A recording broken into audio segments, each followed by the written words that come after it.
मम्मीको पेटमै गर्ममै celebrity भएर आएको छोरो भोजराज थापा सरको छोरो हेर्नुहोस् हेर्दै अस्ति भर्खर हस्पिटल गएर रातभर नसुतिकन जन्मिएको जस्तो लाग्छ। अहिले यत्रो बढे भइसकेर पुकुले भएर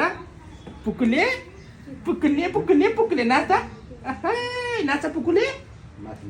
मेरो छोरीले हेर्न खोज्दैछन्। मेरो छोरीले यस्तो बच्चा मन पार्छ होइन, आफू नि बेबी भएर बेबी गर्दै हेर्छ।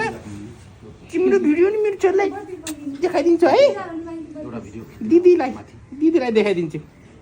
भाउजू मेरो छोरी त दुब्ली छ, यो तपाईँको छोरी चाहिँ के खाएर मोटा छ यसरी?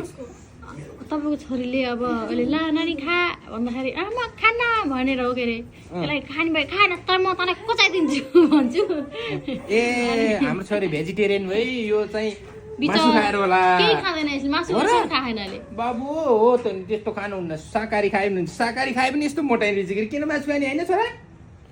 हो त नि।